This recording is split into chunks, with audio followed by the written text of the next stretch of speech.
Ceux qui communiquent depuis longtemps avec les animaux affirment qu'ils peuvent parler sans parole. La science ne l'a pas encore confirmé, mais seulement indirectement, en se référant à certaines expériences. Cependant, les personnes qui vivent et travaillent dans la nature, les chasseurs, les pêcheurs et les forestiers, racontent souvent des histoires absolument incroyables.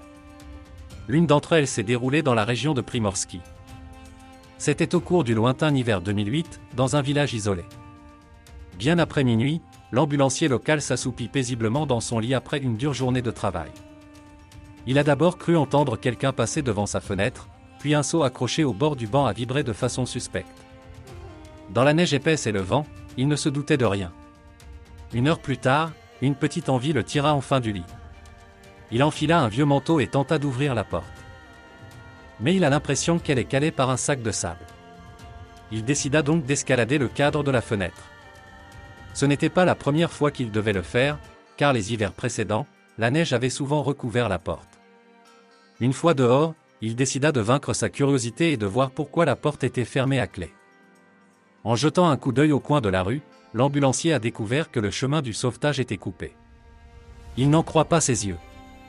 Une énorme créature gisait dans l'embrasure de la porte. Dans l'obscurité, avec le lampadaire qui se balançait dans le vent et les fenêtres couvertes de neige, notre héros pensa qu'il s'agissait d'un tigre. Oui, il avait souvent entendu des histoires sur ces grands félins, mais il ne voulait pas tomber entre leurs griffes ici, sur le pas de sa porte. Courir jusqu'à la fenêtre de secours était impossible, et la seule arme dont il pouvait se servir était le chapeau qu'il pouvait enlever de sa tête.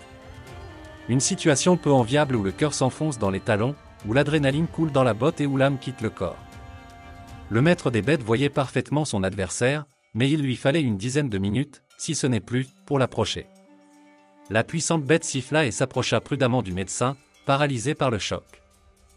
Dans la pénombre, il peut distinguer sa peau rayée.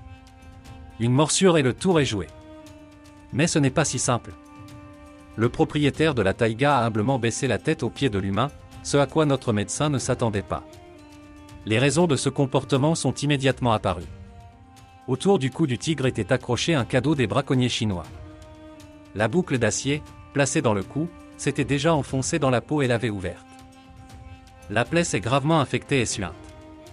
Contre l'avis des chasseurs qu'il connaissait, le médecin tourna le dos au tigre et se dirigea vers l'étable. L'animal le suit docilement, comme s'il se connaissait depuis longtemps.